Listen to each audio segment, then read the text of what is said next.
ಇನ್ನು ಚಿತ್ರರಂಗದಲ್ಲಿ ಒಂದಲ್ಲ ಒಂದು ರೀತಿ ಸಾವು ನೋವುಗಳು ಸಂಭವಿಸ್ತಿರೋಂಥದ್ದು. ಇನ್ನು ಸಿನಿಮಾ ರಂಗದಲ್ಲಿ ಸಾಕಷ್ಟು ರೀತಿಯಲ್ಲಿ ಈಗ ಇದಾಗ್ತಿರೋಂಥದ್ದು. ಇದರಲ್ಲಿ ಒಂದು ಕಡೆ ಆತ್ಮಹತ್ಯೆಗಳ ಸಂಖ್ಯೆ, ಮತ್ತೊಂದು ಕಡೆ ಕೋವಿಡ್ಗಳಿಂದಲೂ ಕೂಡ ಸಂದರ್ಭದಲ್ಲಿ ಸಾಕಷ್ಟು ಸಾವು ನೋವುಗಳಾಯಿತು.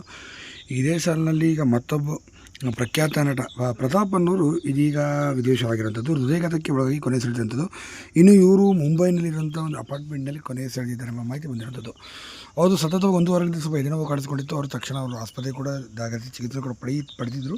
ಮತ್ತು ಅವರು ಶೂಟಿಂಗ್ ನಿಮಿತ್ತವಾಗಿ ಮತ್ತೆ ಬಂದಿದ್ದರು. ಇವ್ರನ್ನ ನೀವು ಮಲಯಾಳಂ ಸಿನಿಮಾದಲ್ಲಿ ಕಲಾವಿದರಾಗಿ ಮತ್ತು ಪೋಷಕ ಪಾತ್ರಗಳಲ್ಲಿ ಮತ್ತು ನಿರ್ದೇಶಕರಾಗಿ ಮತ್ತು ಸುಮಾರು ಸಿನಿಮಾಗಳ ನಿರ್ಮಾಣದಲ್ಲೂ ಕೂಡ ಇವರು ಕಾಣಿಸ್ಕೊಂಡಿದ್ದಾರೆ.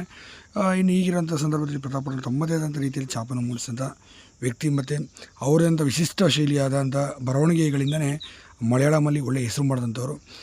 ಇನ್ನು ಈಗಿರೋಂಥ ಸಂದರ್ಭದಲ್ಲಿ ಇದೀಗ ಈ ಕಲಾವಿದ ಕೊನೆ ಸೆಳೆದಿರೋಂಥದ್ದು.